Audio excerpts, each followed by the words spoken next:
Good evening, everyone. Welcome you all in Anmati Connect's webinar series. The topic for today's session is the new normal. I'm Dr. Nisha Nair, and I represent Anviti's health risk management team. Our team specializes in providing comprehensive solutions to the corporate to measure and manage their health risk. To set the context for today's session, as history is marked by events that change world forever, but there are few that were as unprecedented as the current COVID-19 situation that we are in. But like every change, even this will have to make way for a new normal that we hope will take humanity to newer heights of existence. Today, we have the honor of having Dr. Prashant Dash, who will answer our queries and doubts on this new normal. The format for this session will be where Dr. Prashant will take us through a presentation addressing all the pertinent questions on COVID-19 and how it is going to be a part of our normal life, and some facts on teleconsultation or telehealth as well. While he's presenting the presentation, during that time, I request all the participants to keep posting your questions in the chat box, which the doctor can address post his presentation. A brief intro about our doctor. Dr. Prashant is an specialist in internal medicine.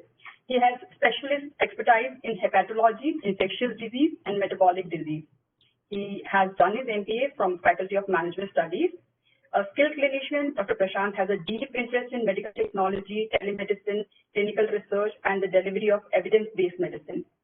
For his contributions to healthcare technology, he was recognized as being among the top 100 global healthcare leaders at IFAH UAE 2019. With this, I'll not take much time, and I'll hand over to Dr. Prashant to take over the presentation. Thank you.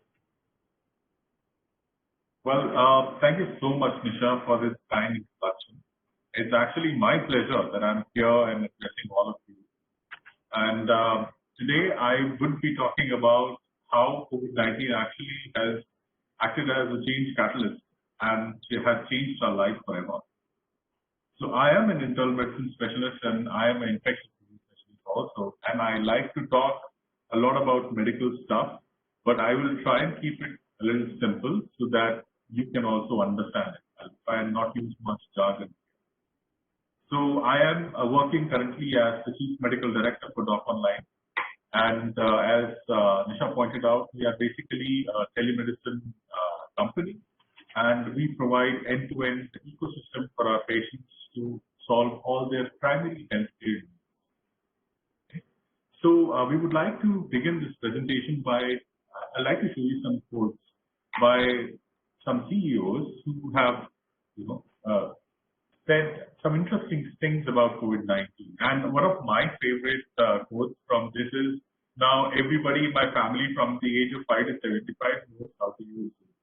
We never thought that our lives is going to change in such a way. Matthew Prince says that this is the largest work from home experiment ever conducted in history, and I think this is very true and holds true for all of us. COVID-19 is a crisis, and it's actually a terrible thing to face. So in the coming slides, I will tell you what are the lasting changes that COVID-19 pandemic crisis has taught us, and what changes can we make in our lives to make it healthier and better. Before that, I would like to show you some interesting slide on the trend searches. So in Google, the search trend is now changing, and a lot more people are searching about questions related to coronavirus. So is lockdown, so what are the symptoms of coronavirus? What is plasma therapy? And what is the recovery time for coronavirus? And there is an increasing trend of how-to questions. People are now inquisitive about how to make a mask, or how to cut your own hair at home, or how to use Zoom. And on the right-hand side, you will see, interestingly, people are also inquisitive about how to manage this disease. They are interested about vaccines. So my patients often ask me, hey doctor, this disease has been here for a long time now. Where's the vaccine? Why is it coming in time soon? And I will try and answer that in the coming slides.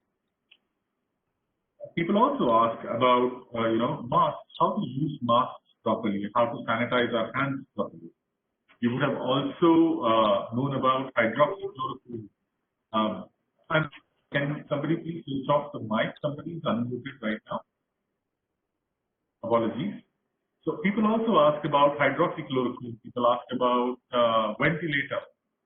Now you know that a lot of more people are requiring ventilatory support, especially in cities like Delhi, cities like Mumbai.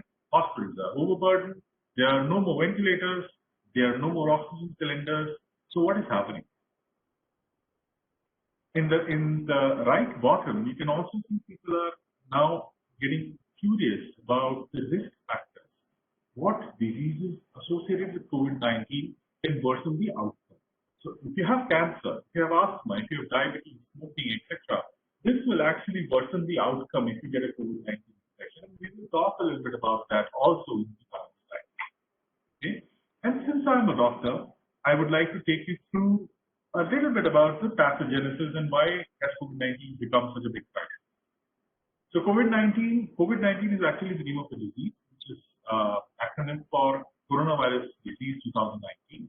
The name of the virus actually is SARS-CoV-2, which stands for severe acute respiratory syndrome coronavirus 2. It's called coronavirus because it looks like a crown when you look at it from the top. And crown in Latin is corona. That's the reason why it's called coronavirus. Two interesting things about this virus. The first is that this virus is a zoonotic virus. It got transmitted from animals to humans. In this particular case, probably from bats. And coronavirus actually has caused problems before also. This is not the first time coronavirus is causing pandemic. So, and it's in the earlier forms, coronavirus came as MERS, Middle Eastern Respiratory Syndrome virus. I mean, if you remember, it was there in the news, and it caused a lot of deaths, and there was 36% fatality rate. 100 people got MERS, 36 used to die. Such high fatality rate. But that did not become a pandemic. That got controlled in time. Why did COVID-19 go out of hand? So I will tell you a little bit about timeline, and you know it very well. But let me just, for the sake of those who don't know, what happened was in the late December of 2019, scientists and doctors in China were baffled by a report of a group of patients who suffered from pneumonia that developed so rapidly and turned fatal into so many patients that they were like, this is not an ordinary disease. Then they later found out the cause to be a type of virus, which in this case was coronavirus, a new strain of coronavirus. On 11th of Jan, the first person died in China. 20th of Jan, the first case was reported outside China. And on 30th of Jan, WHO declared it as a global public health emergency. Somewhere in early March, the first case was reported in India. So, why is COVID-19 dangerous? And for this illustration, I have made the comparison between flu and COVID-19. Now, COVID-19 and flu cause similar symptoms. Both of them cause runny nose, headache, and fever, and sore throat. Why is COVID-19 becoming a pandemic when flu is not? There are 4 reasons. The first reason is that COVID-19 infects many more people around them. So if a person is infected with COVID-19, he will on an average infect 3 to 4 people around him. So the R0, which is the rate of spread for COVID-19, is 2 to 2.5. The current data shows somewhere around 3. This R0 is dependent on many factors. So for example, if you lock down, if the movement is restricted, then this R0 goes down. Now we are out of lockdown, we are in unlock, and this R0 number is going to go up. For flu, it's much less. For flu, it's just 1 to 1.5. That's one reason. Second reason, and something that you should understand with me, is that the incubation period for this virus is longer. Now, what is incubation period? Now, what is interesting thing about diseases is that once you get infected with the disease, and once you start showing symptoms, there is a time lag. This time lag, when you are completely symptom-free, but you are carrying the infection inside your body, is called the incubation period. This incubation period from the time of exposure to the time of first symptoms is just 1 to 4 days in case of flu, but for COVID-19, it's much longer. It's 1 to 14 days. And as a result, what happens is a patient harbors the virus inside his body for a longer time. and he transmits this virus. So asymptomatic carriers, you must have heard about them. Asymptomatic carriers actually spread the virus when they are actually not showing symptoms. This is actually another contributing factor why COVID-19 became a pandemic. Third, people who develop COVID-19 infection actually fall sick. They get sicker than a flu patient, and on an average, the hospitalization rate is 20% in COVID-19. And the last, the people die more often because of COVID-19. COVID-19 is a completely new virus. Our body has never seen this virus before. So our immune system, if it comes in contact with the virus, it actually fails to fight properly at first. And then when it fights, it uses a different type of cell to kill this virus, and in the process does more harm to the body itself. And because of this, the case fatality rate is actually very high. Approximately, so I have what is mentioned here is around 3.4%, which is the current fatality rate even in India. Some countries have a higher fatality rate. Countries like Italy, they have a higher fatality rate. Whereas in flu, the fatality rate is 0.1%. Can you see the difference? And that is exactly the reason why COVID-19 became so dangerous and has caused a pandemic. Apart from these four factors, there is one more thing. The way COVID-19 spreads, it's very effective at spreading. What happens is, COVID-19 spreads as a result of droplet infection. Droplets are produced when you cough or sneeze. So if I am infected and I cough or sneeze, that droplet will be released in the air, and if somebody else is standing in front of me and he inhales those infected droplets, he gets an infection. And this is called direct close contact transmission. What's important to remember here is direct close contact transmission is the most common and most effective form of transmission. The other form of transmission is indirect contact transmission. That is, if I'm infected and I cough in my hand, and then I open a door, my hand, which contains the infected particle, will get transferred to the doorknob. And if you're in an office, somebody else is coming behind you, and he opens the doorknob without and doesn't sanitize his hand later, his hand then gets the infected particle transmitted, and then in the office, if he touches his eyes, nose, or mouth, that infection goes inside his body. This is called indirect contact transmission. But please remember that indirect contact transmission, the chances of transmission are much less. The direct close contact transmission, the chances of transmission are much higher. And that is exactly the reason why the secondary spread from an infectious patient happens most commonly with household contact. Because the direct close contact happens much quickly when you're staying in the same room, staying in the same room, sharing the same air. Now, when I talked about the indirect contact, let me share you some more information about how long coronavirus can stay outside the body. The virus actually cannot stay for long outside the body, but things like paper and tissue paper, these viruses can stay for a span of 3 hours, and it can stay as long as 3 to 4 days on plastic and glass. Okay? So this shows the lifespan of COVID-19 virus outside the human body. But please remember, the longer it stays outside the body, the lesser the infectivity is. So the virus continues to denature itself, the protein gets denatured, and the virus becomes less and less infectious for the longer it stays outside the body. On the right-hand side, I have tried to list down the risk of transmission in various scenarios, which you will be facing day in and day out. Okay? And here, M means mask, FD means social distancing. So if you understand that, read it in that context. Being in vicinity of somebody who is infected, the risk of transmission is low. If you are wearing masks and if you are following social distancing protocols. If you talk to somebody, the risk of transmission is low if you're wearing masks and following social distancing protocols. When you're passing somebody, when you are in well-ventilated space, the risk of transmission is low. However, if you are going to grocery shopping, the risk of transmission increases, becomes needed. When you are in indoor space, when you are in public bathrooms, when you are at restaurant, school, or your workplace, the risk of transmission is higher because that's more or less a closed area. And in arenas, concerts, and cinema halls, the risk of transmission is very high. So here I have listed down the symptoms of COVID-19, and I'm sure all of you would be familiar with the common symptoms of COVID-19. They are fever, which is seen in more than 96% cases. At some point in their illness, they will develop some fever. It can be mild, it can be 5 days. Okay? Sometimes fever occurs with chills. More importantly, you have dry cough, sore throat, and extreme body fatigue. You will not feel like getting up from the bed. You will get a lot of body ache, joint pain. That's very typical of this illness.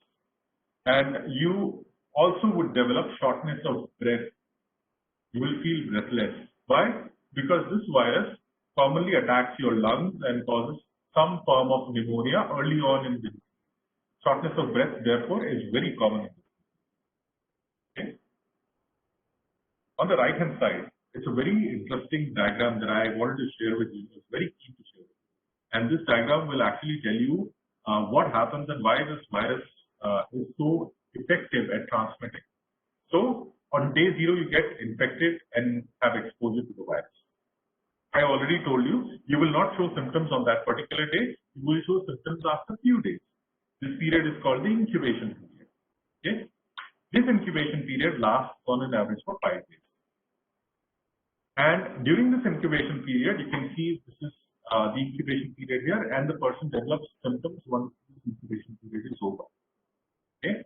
And then the person develops fever, cough, and cold.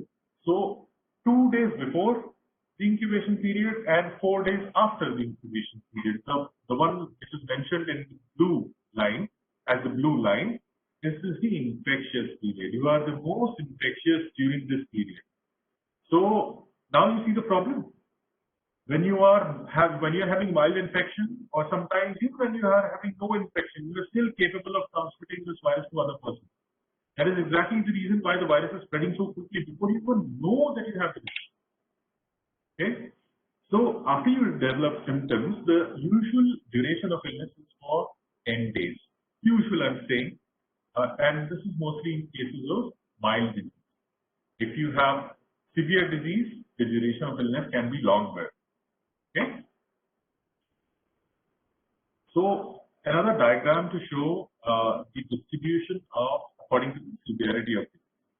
So 80% of people who get coronavirus infection have a very mild disease. Sometimes they don't even know that they have coronavirus infection. 15% of the people develop severe disease. That means they develop some sort of breathlessness, might require oxygen or might require ICU support. 5% of the people, 5% of the patients, they develop very severe disease.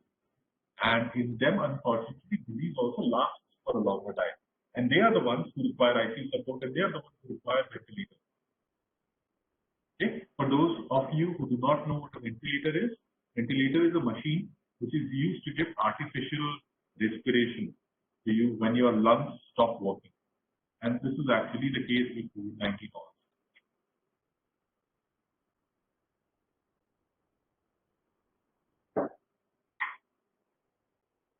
So, who are these patients who fall in those 5%?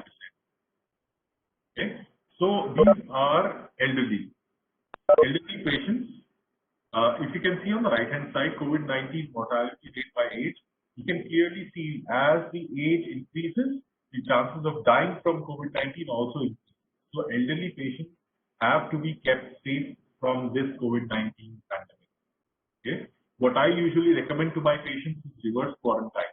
Reverse quarantine is when I am going back to work, I make sure that my elderly parents are isolated in one room.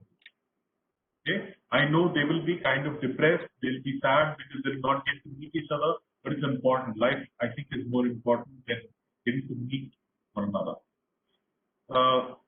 The other set of patients who actually are more likely to die once they get COVID-19 are pregnant ladies, young children, and people with an additional disease which lowers immunity. And these are people who smoke.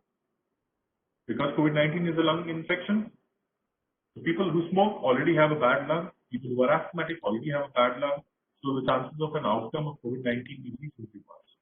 Okay? Chances of poor outcome is also there in diabetic patients, patients with hypertension, patients with any chronic disease which reduces body weight. So I hope, so I'm not trying to paint a grim picture here, but what I'm trying to tell you is the fact. What is also the fact that you must remember is 95% of the patients survive.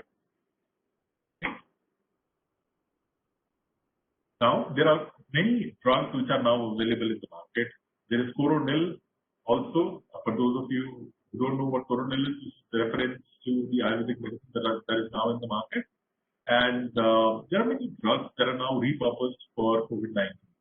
Okay? But remember, these drugs are repurposed drugs. None of these drugs till now have been able to kill the virus per se. So hydroxychloroquine, you must have heard. Hydroxychloroquine is actually a drug for malaria, but that got now repurposed to be used in COVID-19. And there have been some plus minus studies. Some of the studies show the good effect. Some of the studies don't show a good effect. There are many drugs in the market right now, and I would not like to take the discussion there because that has become a very technical discussion. What I would like to focus your attention is on vaccines. And vaccines are something that are very important for developing herd immunity. Okay? Now, vaccines take 5 to 8 years to develop. In COVID-19 case, many private companies have now collaborated with government organizations, and they are now coming up with vaccines as soon as 2021. So, I'm sorry, I just got a message. So, okay. So, vaccines are there. Vaccines are in the pipeline, and vaccines also, when they come, will take some time for the government to distribute and put vaccines to everybody so that herd immunity is achieved. So, please be careful till then. The coronavirus is not going anywhere for at least 1 more year. Now, I have been talking a lot about immunity. I've been talking about how poor immune system leads to a poor outcome. And the obvious question then comes is, hey doctor, is there any way that we can improve our immunity? Okay? There are two things that you can do.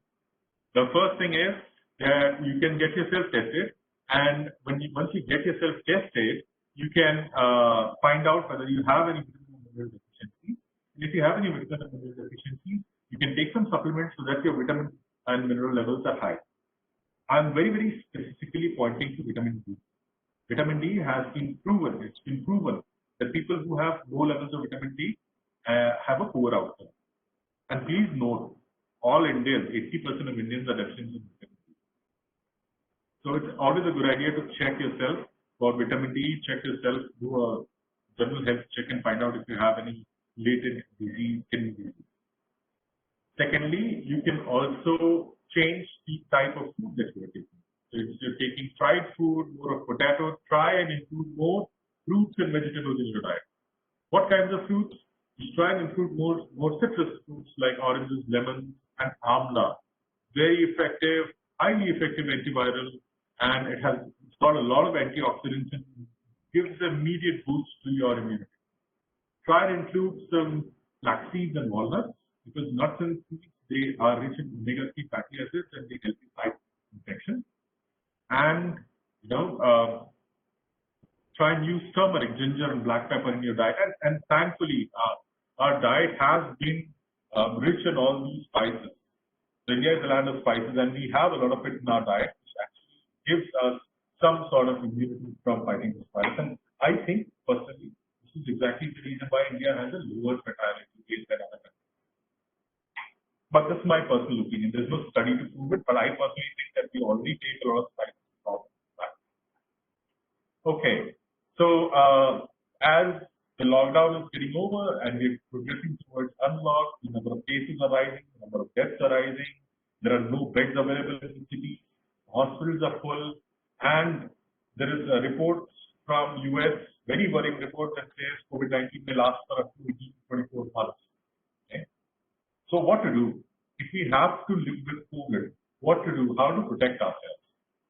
So what we can do to prevent is make sure that we follow these simple instructions.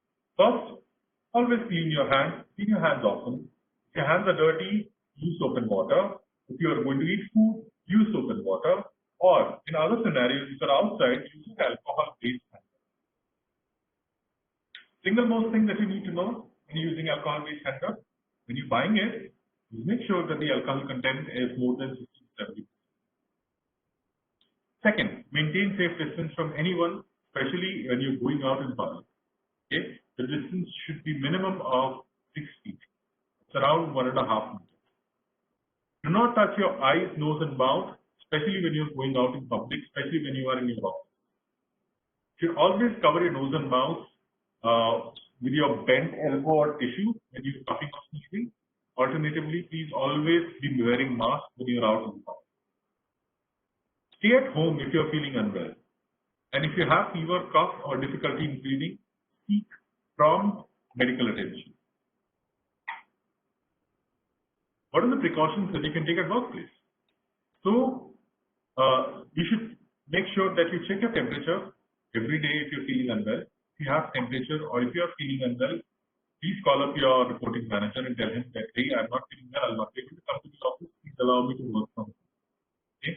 And this is the same thing that I always tell the leaders or the heads of the organization, that this is something that we have to do. We have to allow some concession to our employees in this crisis time. Second, when you are in the office, always use stairs instead of lift and make sure that you don't touch the railing along. If your office is high and you have to use lift, make sure that there are no more than 4 to 5 people in the lift at any given time. And in the office is not a place for meeting your friends. There should be no handshake touch. Okay? If there is a door or a door handle which you have to touch to open the door frequently, please make sure. What I recommend is remove the doorknob completely and keep the door open so that the employee doesn't have to touch the door handle. Okay? The government also says not to allow biometric attendance. Because I'm sure all the offices you must be following these precautions. In common areas like cafeteria, like lift lobby, please make sure that there are proper markings so that you can follow social distancing in common areas. Follow the office protocols if you fall sick at workplace and try and minimize physical meetings unless absolutely necessary.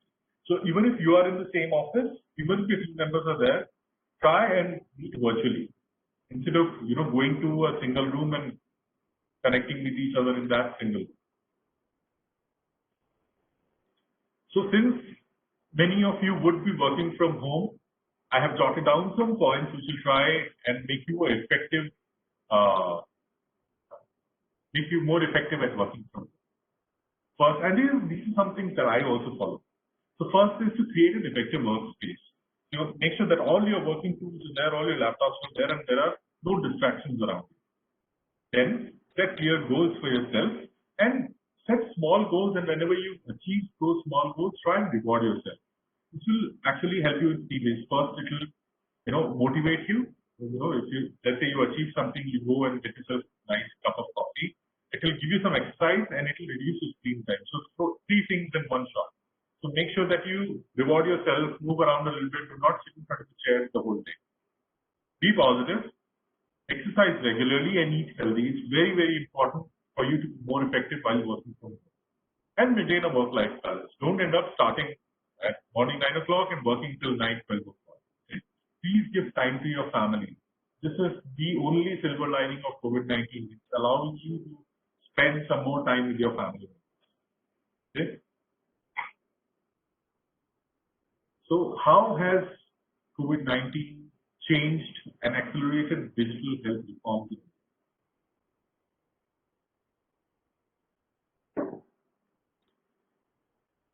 So this slide is actually very close to my heart because I have been working in digital health space since quite some time now. And COVID-19 actually has changed the way we were progressing. It's absolutely short of the way people look at digital health, and reforms are coming so fast in these times that we now are having difficulty in catching up. So what are some examples I would like to share with you, my personal experience. So we have Arogya Setu app. It's a fantastic app. You know what happens? So if you have Arogya Setu app downloaded, and if you go out and do your grocery shopping, and let's say somebody is there who you met, but who also came out to be COVID-19 positive 5 days later. Okay, so that unknown person, if he came out to be COVID-19 positive 5 days later, they will backtrace that person's contact ID, and if they will see that, oh, you came in contact with him probably in close proximity while grocery shopping, they will send you an alert, and they will ask you if you've developed any symptoms. This is an amazing high-tech app that I think everybody should have, and if you have not downloaded, please make sure that you download our app. Make sure that you have the updated version, and you fill in that symptom checker at least once a week. Then the next thing was, and it was such a pleasant surprise, I found that Ministry of Health and Family Welfare actually released telemedicine guidelines. People used to say, hey doctor, is telemedicine legal? What are the problems that you face during teleconsultation, and whether we are safe? But Ministry of Health has now recognized telemedicine as a legitimate source of doctor consultation, and has set elaborate guidelines on how should a doctor do telemedical consultation. And I'm proud to say that our organization is one of the first ones which got all the doctors trained in these telemedicine guidelines. What also happened now is that a lot of point-of-care devices have come. So if you are home isolated, there are pulse oximeters, thermometers that can actually connect via Bluetooth to your phone and can send the reading directly to your phone, and the doctor can see the reading in his app. So point-of-care devices have revolutionized the way doctors check the patient's vitals. There is now increasing use of AI and machine learning, and there is a lot of training now that happens using digital media, like our webinar, and there are now electronic ICUs. So what happens is one doctor can actually keep a watch on a lot more patients, because doctors also are falling sick nowadays. So they also, it offers them some sort of protection. So, and what is the good part is one doctor can manage many patients at the same time. So I think the digital health reforms that are happening right now, they are ideal for this pandemic. So how to become a COVID warrior? And these are some simple things that you can do at your end. Not only doctors and other workers, COVID warriors, but you yourself can become a COVID warrior. And you can follow these simple steps. First is prevent the spread of misinformation, fake news, false propaganda, and rumors about COVID. Okay? You get a WhatsApp forward message, looks great, without even checking the authenticity. Sometimes you end up forwarding that message. Don't do that. Please find a legitimate source. If there's any myth, please confirm it before you. If there is a message, please confirm it before you send it forward. Download and use Arogya Setu app, and always lead by example.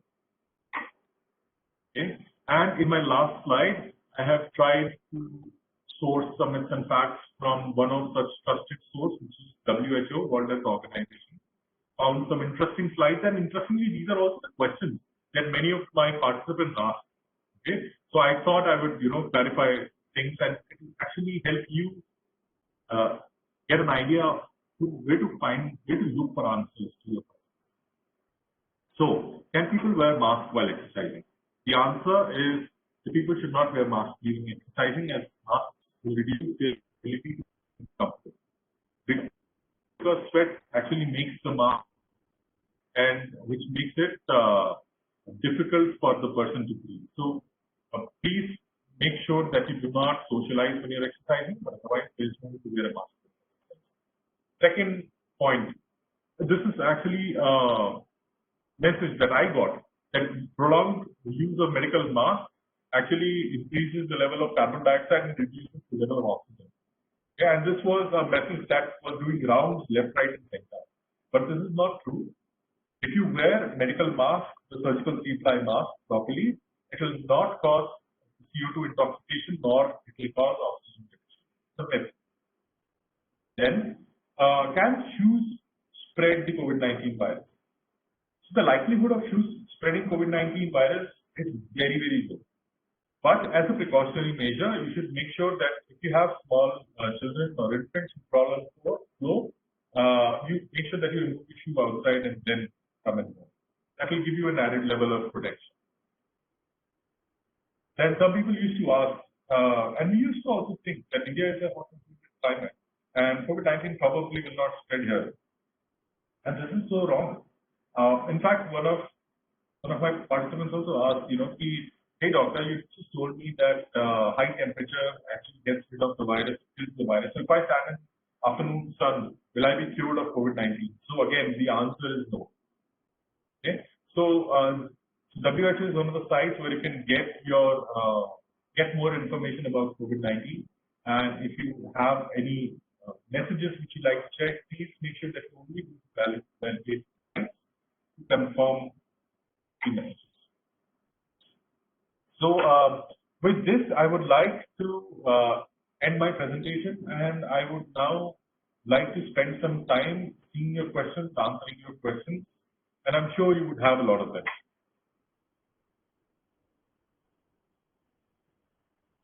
Thank you, Doctor. So yeah, we have received some queries from the participants. So I would just like to pose the questions to you. So there is one query about that. What is the possibility of a recovery of an individual who is a heart patient plus he is asthmatic? Okay. So so there are two things that I would like to specify. The first thing is, Nisha, people often think that if I have comorbid conditions, I will get the virus more, but that is not the case. So if you are diabetic and if you are not a diabetic, or if you are a heart disease patient and not a heart disease patient, normal person, both of them have an equal chance of contracting the virus. It is how your body responds to the virus that actually is the problem. So if you have a heart disease, if you have any chronic disease, if you're asthmatic, the immune response sets up a poor fight against the virus. And that is exactly the reason why the course of illness becomes protracted, and there is more chance that you will end up in ICU or hospital. And that is exactly the reason why you should protect yourself. One more question, Doctor. One of the participants has asked that hypothyroidism, comes under the comorbidity condition? So hypothyroidism, if it's controlled, does not come under comorbid conditions. If your hypothyroidism is uncontrolled, if your TSH levels are high, then yes, you should make sure that you take treatment to get it on the normal levels. I actually also got some questions privately. So I'll not take out the names, but one question is this virus a natural or a created one, sir? So the answer to this question is that coronavirus is present in nature, but there are many strains of the virus, okay? And each strain behaves differently.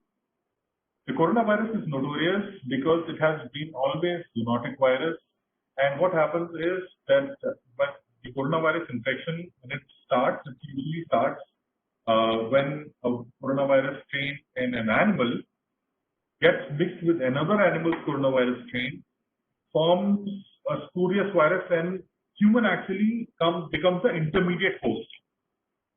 And because human body has never seen this kind of virus, it's not able to fight it off effectively and ends up transmitting to other humans.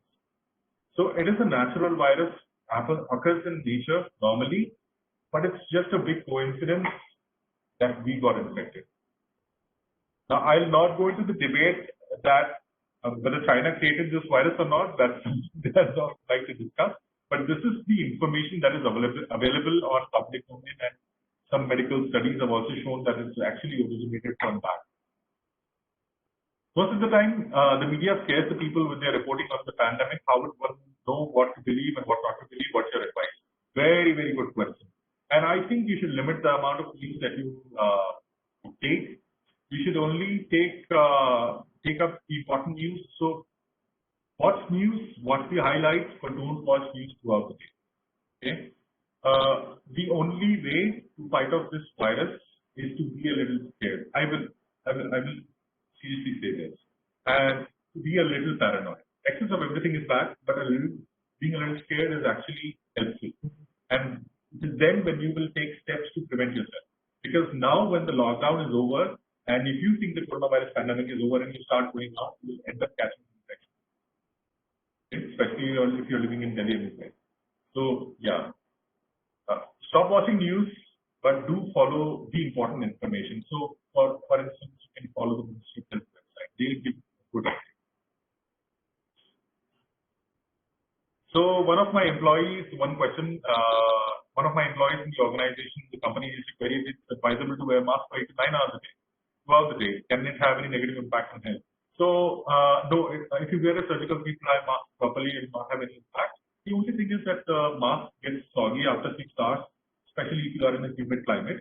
So please make sure that you change the mask. Okay? That's the only advice. So Nagesh asks, generally bacteria is killed using sanitization. Per my knowledge, virus cannot be killed using sanitizer. Okay. So viruses are actually much smaller than bacteria. Okay, and virus actually just contains two things. The first is the genetic material inside, which is either a DNA or RNA. The second thing is the protein envelope. Only two things. And proteins actually get easily denatured by alcohol. And that is exactly the reason why alcohol-based sanitizers are effective at killing viruses. Okay? So they will never ever kill 100%, but they'll always kill 99.5% of viruses, 99.9%. So it's still good enough. It actually reduces the viral load considerably. So sanitizers are effective in killing viruses. So one question is, like now most of the organizations are calling their workforce back to the place, back to their workplace, and they are asking for them to get their COVID testing done. What's your view on this? Unless and until if they have any symptoms, should they go for it, or is it a good practice which organizations should follow? So I'll like to answer this question. It's very important. So what happens is the test, the RT-PCR test for COVID-19 is usually done through a nasal or oropharyngeal swab. Okay, it tells you whether you currently at that particular moment have COVID-19 infection or COVID-19 virus or not. That test cannot be done on asymptomatic individuals. According to the guidelines released by the government, you just cannot have your whole organization, all the employees take that test. Okay? That is first problem. You can, asymptomatic patients or office employees can take that test if somebody in the office has tested positive. So let's say in morning 9 to 2 shift, there are 50 people working and somebody came to the office and he was found to be COVID-19 positive. So if you have that positive report, you can get those 50 people tested who were present during that shift also. Okay, that is how asymptomatic people can get tested. Thirdly, it will not solve the problem because on, let's say today is 26th, you got the test done on 26th for all the employees, hypothetically. Although it's not possible. So you got 700 employees tested on 26th. What if they get a acquired infection on 27th? You know, if they acquire infection on 27th, they will stay asymptomatic for a period of 5 days. Then they will keep coming to the office for 5 days. So it actually does not solve the bigger problem. So the best thing would be to follow social distancing norms absolutely strictly. You have to be ruthless. The HR team, the administration team who manages the entire office infrastructure, they have to be ruthless in implementing this practice. Okay? And it's their responsibility, each and every employee. Okay, so there is another question. There's a lot of stigma for a person who's contracted the virus that even if that person finally tests negative, the society still has complaints. I fall on the side of the society. In such scenario, when fear is to its peak, how to manage when there is a positive case, once positive, now negative case in the neighborhood. So the stigma is actually the mindset. So for example, if you're now in Delhi, because so many people are now COVID-19 positive, that stigma is no more there. So in the place that I stay, I think there are around 20 people who are COVID-19 positive. So I end up not going out, not socializing, not doing it. This stigma will go away. With COVID-19 disease spreading, nobody is going to remember that, yeah, that you had. The stigma with knowledge will go away. It is unfortunate though that some people do behave childishly and point out and discriminate against those who are COVID-19 positive. They're also just in case of Dr. Care, how safe are the kids' immunity is very low compared to, but do the symptoms of what we find in adults will the same symptoms we'll find in kids also? So kids and elderly people behave a little different. I can go a little technical. Kids actually have a very typical type of symptom. There is a hyperthrombotic phenomenon in kids, which is actually now being reported by doctors a lot. So उसमें क्या होता है कि the main arteries they develop clots, and this is being seen more in kids, and that's the reason why the treatment in kids is a little different. Okay. So yes, the kids' immune system is better than the elderly, so they respond better. They are in those 80% who get mild infection, but the chances of atypical complications are more in small. So I have another question. How to wash masks and how often? So surgical three-ply masks, please make sure that you, they're disposable, so you cannot wash them. Cloth masks, wash them when they become soggy or after 6 hours. 6 hours. Okay? And the alternative way is to wash them and dry them out in the sun. If you keep your masks in the sun for 2 hours, if they're infected, it goes away. Okay? How to sanitize vegetables and fruits once it will be delivered online or by process, or if you go and buy vegetables. You know how to sanitize? The best way to do it is wash them under flowing water. So flowing water actually washes and cleans the vegetables perfectly. You can also add baking soda, but that's your call. I would just recommend washing them under water or keeping them under sun for some time before you put them in the fridge. The one thing that you should do whenever you come from outside, whenever you visit your grocers and come from outside, please straight away go to the bathroom, wash your hands, wash your face, and change your clothes.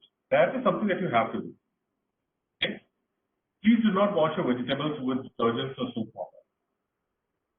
If you ingest them, they will cause tummy troubles. So don't do that. What is the COVID effect on someone who previously had epilepsy? So nothing. Epileptic patients, they will be taking their anti-epileptic drugs. Their immunity is usually okay. So usually COVID will not have any significant difference in the outcome. There will be no significant difference in the outcome of COVID. Sir, there's a question like people who are just avoiding the surgeries, which is really mandatory because of the fear of this COVID-19 may get spread. So now we don't know how the things it's gonna extend only. Definitely, like you rightly said, maybe 1 year or 2 years. So what do you would recommend that if it's a mandatory surgery, they should go for it, or they should wait for? What is your view on that? If it's an elective surgery, if it is a surgery which is not an emergency, postpone it as much as possible. If it's emergency surgery, then you have to go. I mean, there is no emergency hai to jana. So the question is if it's in the middle. So for example, somebody wrote, is it advisable to undergo bypass surgery in the current scenario? The condition of the patient is not good and 3 valves are blocked. So answer to this particular question would be a yes. Okay. So because what happens is if three arteries are blocked or there is blockage at 3 places, then there is chances of condition deteriorating are actually much higher. This is a very medical point of view.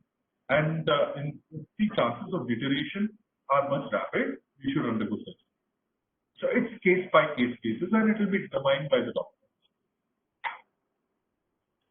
Is it recommended to eat non-veg in order to get protein? Yes, of course. If it is cooked properly, you can eat non. It's not a problem.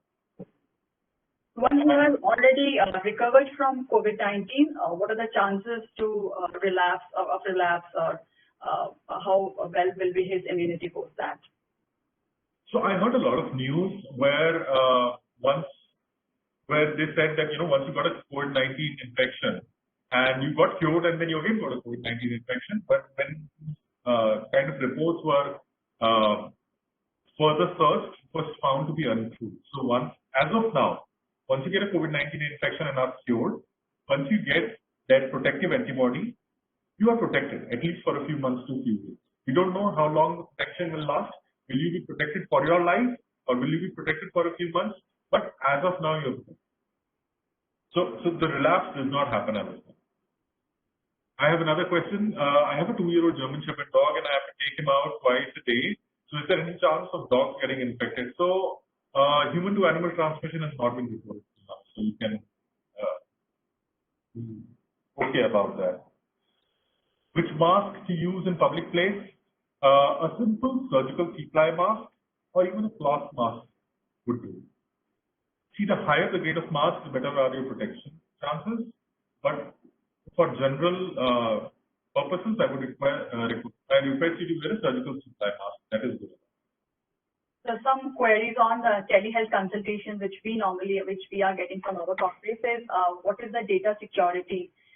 If they what level which the vendors or service providers maintain for related to the employees' health records. So one of the important this is a very important question, Nisha, pertaining to the telemedicine companies. So right now, telemedicine companies are mushrooming. Now with the Indian authorities saying that telemedicine is good to go, people are setting up their companies and starting telemedical consultations. But it's very important to understand that maintaining data security is of prime importance, especially patients' personal data, his medical records, the questions that he asks the doctor. That has to be properly stored. And for this reason, you should only trust companies who have correct security guidelines and data protection services. So starting from the app interface in which there is two-factor authentication, you have your passwords, only then you can enter, and you should try before signing up. You should always read the terms and conditions to see whether the company says they'll be sharing data with someone. I know it's a task, but it's also about your medical records. Please read those terms and conditions, and if you see that your data will be shared with somebody else, try and refrain from doing that. Okay. My personal suggestion would be to follow a company which follows HIPAA compliance. That is the global standard for medical security. So this HIPAA compliance is existing, sir, in India, in Indian service providers? So it's not mandatory. HIPAA compliance is not mandatory because it leads to a lot of additional costs. But there are a lot of companies who are following HIPAA compliance or who are following regulations similar to HIPAA compliance. So for example, our company, Doc Online company, so we are ICE certified, and we also follow HIPAA compliance procedures, all the procedures. But getting the compliance certificate in itself is a complicated process. It costs a lot of money, so companies usually, and it's not mandatory, so companies usually do not go for it. And what is your view on telehealth will be a useful tool in future to reduce the healthcare costs for an organization? I firmly believe so. In my experience, and this is something that I can share with you as a telemedicine. So I'm a certified telemedicine specialist from Switzerland, and I have worked in telemedicine space for 5 years, and I personally have seen 70% patients who come and connect with us. They don't need to go and visit doctors for their health. 70%. It's a very high care rate that we attain. And we attain this because we train our doctors, we have very high quality doctors. We have clinical decision support tools. And I'm sure with these kind of services, it's like a UPI movement for us, for telemedicine industry. And patients also are now turning towards digital health for their health care. Okay, so let me read out a few questions. It's got very interesting. Does high temperature significantly reduces the transmission rate? In other words, because of arrival of monsoon, temperatures are expected to go down considerably. We expect the rate of transmission to go up in the next couple of months. Rishabh, the thing is that we earlier thought that high temperature would have an impact on the transmission rate, but as of now, there is no impact. Even during the summers, the COVID-19 cases went up like crazy. So I'm not sure whether monsoons will further increase the transmission. We'll just have to wait and watch. Can viruses spread through fruits and vegetables? It's very rare. Very rare. I mean, if you wash them properly, they usually don't. A surgical 3-ply mask or N95. For a normal person who's going out, please surgical 3-ply mask, and 95 mask is usually for healthcare providers who need a complete cover. Coronavirus treatment, government hospital or private one, which is good. Okay, so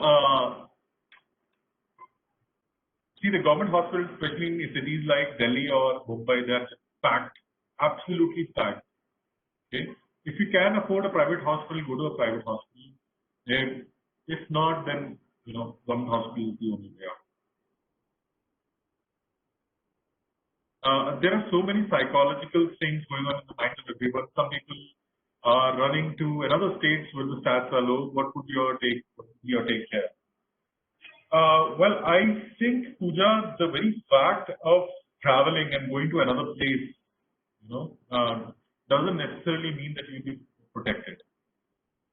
However, so for example, if I'm in Delhi and it's a hotspot and I, let's say, have a very private farmhouse somewhere, if I'm a multi-millionaire, if I'm a very private farmhouse somewhere, and I have my own car to go there, and I don't have to necessarily come to work, then by all means, please do it.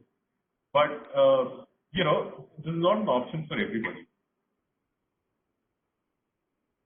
One question has come, like, what about a dental visit and ENT specialist visit? Is it advisable? No. So until unless it's an emergency, please don't go, because dental visits and ENT visits, they actually work very closely with patients now. And actually, that's exactly the one ENT and dental surgeons were the first ones to shut their shops and clinics. So as far as possible, if it's not an emergency, try and avoid dental visits. Please wait for the pandemic to get over to get your scaling or RCT done. What about the vaccination schedule for the kids? That should continue. So if there are pediatricians are available, and if the vaccination is scheduled for them, they should.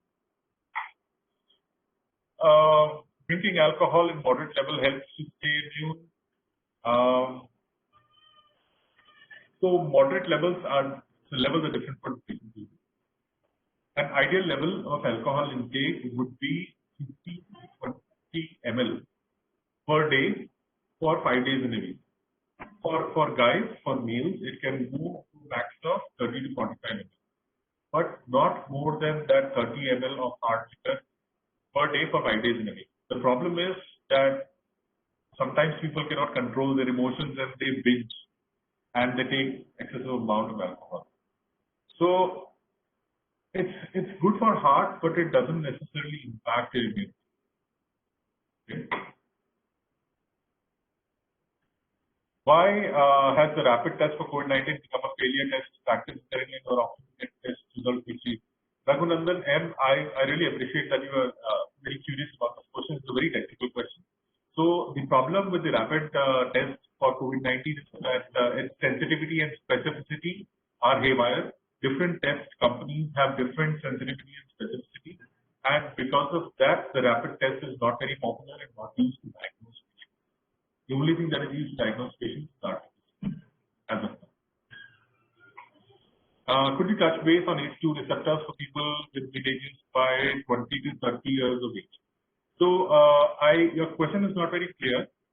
The COVID-19 actually acts through the ACE2 receptors in the endothelium, okay? But that's the mechanism of action and how COVID-19 actually causes the problem. If you are taking ACE inhibitors or angiotensin receptor blockers as your antihypertensive medicine, should not stop it. You should continue them because that actually has no impact on the way COVID-19 interacts with angiotensin receptors. Okay, very, very technical question. Probably you can just send me a mail if you want to know more details. In this forum, I'll not be able to talk much about it. A very common question, doctor, like how to protect newborn babies while going to the hospital. I think most of the mothers are asking that the newborn babies, as they cannot wear a mask, so will it be advisable to take them to the hospital during this phase? So, if it's a newborn and, if you are giving birth in a hospital, then there is nothing else. But once you've given birth and it's a newborn baby is there back at home, avoid unnecessary hospital visits. That's one. You want to get a vaccination done. That should be the only reason why you need to go to hospital. But otherwise, try and avoid hospital visits as much as possible. If somebody in your home is going to office or going out, please make sure that you follow reverse quarantine and isolate the newborn baby so that he doesn't come in contact with somebody who is going out. What's your say, doctor, about the new medicine which Glenmark has recently launched? Thank you for asking that question. So, the FabiFlu or favipiravir, that medicine has come up. It's actually a repurposed medicine. This medicine was originally for influenza and then has now been repurposed for coronavirus. Initial studies have shown that they actually reduce the viral load significantly. And this is actually one of these medicines which can be used in mild cases. Okay? But that has not become the standard of care. That means government and other organizations are not recommending it. Please give this, doctor, please do this for the treatment. It is on the doctor's decision. And doctors actually are sometimes very skeptical of something which is very new in the market. So if over a period of time, FabiFlu proves safe, has a good safety profile and is effective, of course the doctor will start using it. But it's not an over-the-counter medicine, so you cannot go just and buy it on the counter for yourself. How soon, sir, we can expect a vaccine for the prevention of? Early 2021. So somewhere in Feb to April 2021, you can expect the first vaccine to be released for public.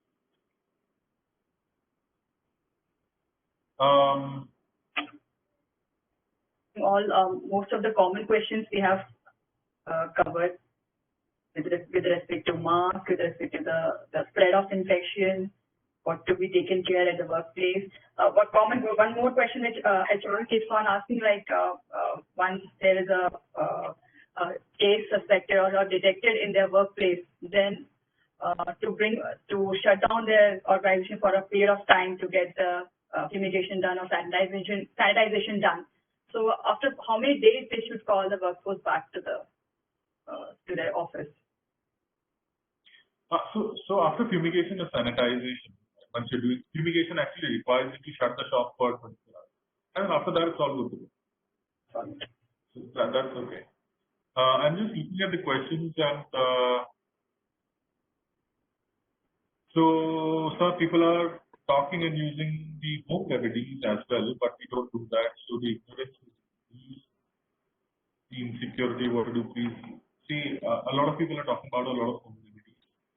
Following simple home remedies which do no harm is okay. You can do it, not a problem. Like taking turmeric. People are taking turmeric every day. People are taking amla. Some of them are actually good. So whatever you think is not harmful, you can please follow. But if you are taking some medical medicines like HCQS, please make sure that you consult a doctor before you start HCQS and other medicines. Doctors are also getting affected by COVID even after using PPE kits. How much normal citizens are safe with the masks on our face? Does COVID spread happen to eyes also? Which masks are recommended? So doctors are getting affected with COVID-19 because actually it's very difficult to keep our hands. They are actually surrounded by COVID-19. There's COVID-19 all around them, and there is a dearth of personal protection equipment. I have a lot of doctor friends who use PPE equipment on daily basis, and if they use it properly, they will stay protected. Okay? What is important to understand is, it's for the doctors that the outer surface should be touched. Okay? If the chances for a normal citizen is not to see this doctor, normal citizens actually they go out and you have the liberty to stay at home. When you go out in public, you have the liberty to follow social distancing norms. But when doctor is protecting the patient's life in the hospital, he will have to touch the patient, knowing that fully well that he is COVID-19 positive. So you cannot compare doctors and normal citizens. Normal citizens will be safe with masks. And And yes, COVID-19 affects the eyes. You're right. But it's when somebody coughs and sneezes in front of you, it is unlikely that a droplet will come and sit in your eye. It is more when you, with your infected hand, will rub your eyes, and then that mucosal membrane penetration will happen, and you will get infected. Okay? So it's not necessary for you to wear a specs and go out. Just a mask would suffice. Is there a possibility, doctor, to have flu and COVID at the same time? It is a possibility. It is a possibility to have flu and COVID at the same time. I'll read the questions quickly because we're running out of time. Yeah. I have a N95 mask. Is it washable and reusable? It is definitely washable, especially the filter inside the N95. It is washable and reusable. You can actually buy other filters and reuse the filters. Is sickle cell trait a comorbidity? No. While going out, one can get COVID-19 if a nearby potentially infected person does not sneeze or cough. No. Very, very, very rare. Okay? It's only when you cough or sneeze that you release those droplets. Is arthritis, ankylosing spondylitis a comorbidity? Unfortunately, yes, if you are taking immunosuppressants. So the treatment would include biologics and immunosuppressants. If you do that, your immune system will be less geared up to fight COVID-19. A person, if this is done, is it certain that if any person got infected by corona will show symptoms within 14 to 21 days? So what happens is, if you are infected with COVID-19, since the incubation period is 14 days, you should ideally show symptoms within 14 days. Very, very rarely, pura infection goes without you showing symptoms also. There are some cases like that also. They are called asymptomatic carriers. So that also happens. But if you have to show symptoms, you will be showing it within those 14 days because by definition, 14 days is the incubation.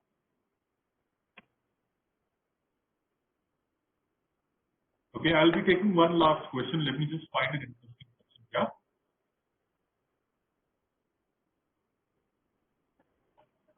Working in AC is more riskier and chances of spreading is more? I'm sorry, I didn't catch that.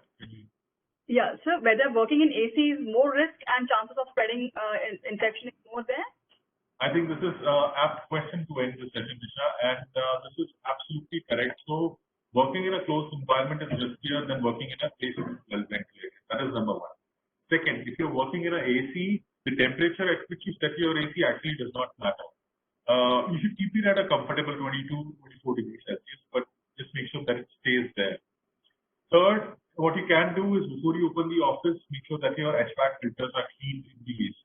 Fourth thing that you can do is you make sure that the recirculation time is increased so that fresh air is pumped in on a regular basis, and if there are some infected particles which are hung in the atmosphere, they can be cleaned away. So these are some things that you can do when you are using air conditioning. And at home, if you're using AC, that's absolutely okay. If there's nobody around you infected, then you have to. Okay. Thank you, sir. Thank you so much for all your insightful details and the valuable information which you have given about COVID-19 as well as the teleconsultation service. Lots of queries were there. I think people are still keep on asking about the general queries of COVID-19. So what we will do, we'll collate all these questions and we'll try to get in touch and get the queries resolved from your end. It was indeed a pleasure, Nisha, and seriously, it's a heartfelt thanks from my side because talking to an audience which is so interactive and inquisitive, it's really a pleasure for me also that I could be of some help, that I could address their queries and help them understand the subject better. And if you have any more queries and if the audience has any more queries, they can definitely write them to you and you can copy them to me. Surely, sir. Thank you. Thank you so much. And we look forward for many more such sessions with you.